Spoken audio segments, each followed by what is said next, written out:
Today I wanted to do something a little bit different. I want to review a book I read. It's How to Write a Novel by Joanna Penn.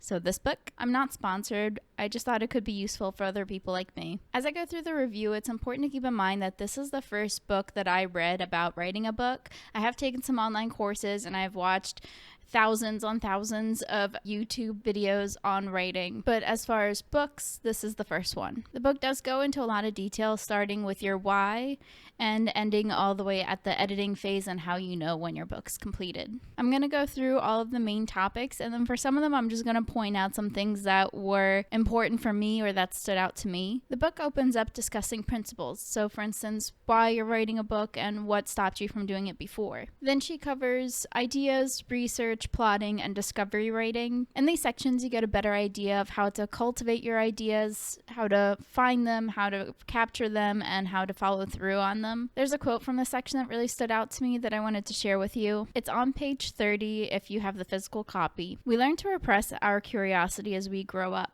So think back before life stopped you doing things for the fun of it. I think this quote stood out to me because at some point, maybe we're all guilty of doing this, of focusing too much on productivity and getting things done and maybe neglecting fun. So this year, I'm actually making a conscious effort to do more things and being more diverse with the activities I sign up for. Something else that she goes into that was really impactful for me was plotting versus pantsing. And this was actually where I started to think maybe I'm not a plotter, because prior to this book, I 100% thought I was a plotter. I have many books that I plotted out and then got bored with and didn't want to continue writing or working on. She also goes over terminology and just general concepts around genre, story length, like if it's a short story, novella, novel, and if you're doing like a standalone or a series. The next section is aspects of a novel, and this one felt a little bit more textbook-esque to me. It still has a lot of really important information, especially if you're a beginner or just need a refresher. I think that it is worth reading, but it did feel a little bit less conversational, which I feel like is the tone of her book. So here she goes over story structure, and that section specifically has a quote I wanted to pull out and share with you, just because I felt like I had a very big reaction to it when I was first reading it. So the quote is, "You can get so lost in these books that you forget why you wanted to write in the first place." And that's on page 83 if you have the physical copy. I felt like I was spending so much time watching YouTube videos, taking online courses, trying to learn as much as I can about the craft. And in doing so, I was procrastinating. I also feel that the more I learned about the craft, the more YouTube videos I watched, the more courses I took, I felt more overwhelmed and incapable of writing well. And I think a part of that for me was also comparing people's finished works to my first draft. So when I did read that quote, I felt very validated and I felt like I wasn't as alone in those feelings. She also goes over scenes and chapters, and then she touches on characters, and she said something here that really resonated with me. I feel like I have a fear of representing something incorrectly. Like I mentioned before, I was working on a survival fiction story and I just didn't feel like I had the writing experience to do that story justice. That story did have heavy themes on mental health, and I think a part of it was a fear in A, doing it poorly, but B, maybe it being interpreted not the way that I meant it. And a quote that she said in this section really resonated with me. The quote is on page 111. "Readers are smart and they will perceive an author's intent from the book." I feel like generally throughout this book, she does a really good job at addressing common objections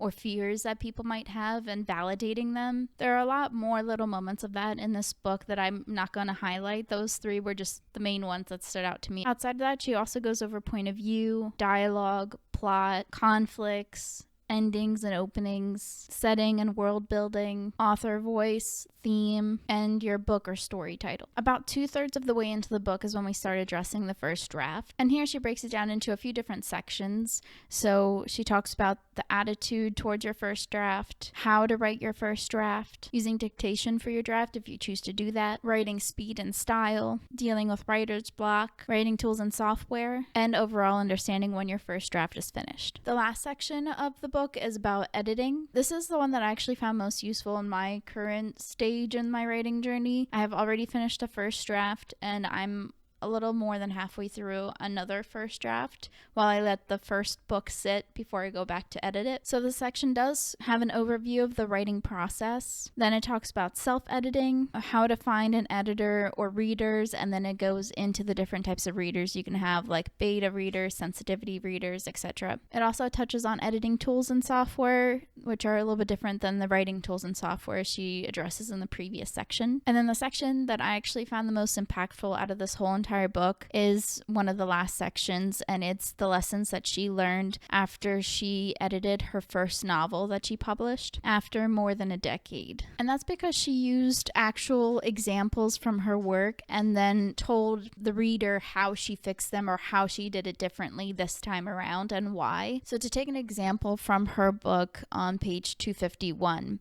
the original phrasing would say, Morgan saw that door was open, and that becomes the door was open since we're writing from Morgan's point of view. Other examples of other suggestions she made is making the verbs more active. So instead of she was running, it becomes she ran. Or replacing started two sentences. Instead of saying she started to run, it just becomes she ran. And then looking for adverbs like actually, really, very, and suddenly, and replacing them unless you feel like it's very necessary in that instance. And there's a lot more. Those are just the ones that I kind of picked out to share with you. The final thing that she does cover is when to know if your book is finished. Overall, I do think this book is worth reading, but it is targeted towards a more beginner audience. I feel like a lot of the content covered in this book is a great entry point for a beginner author like me. I don't think this would be as good of a book for established authors or authors that have a good grasp on that beginning process from,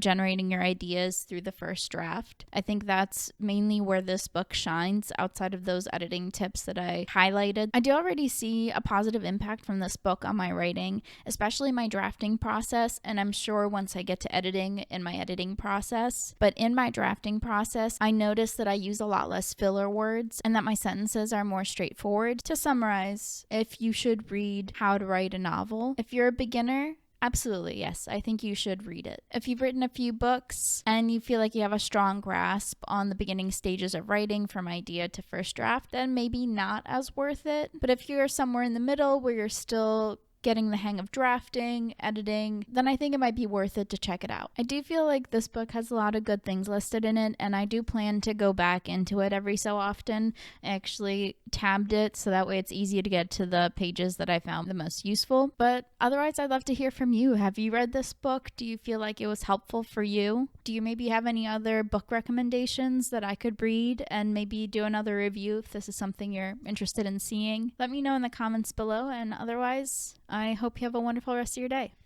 Hi. Oh, I know. Thank you. Thank you. Look at you.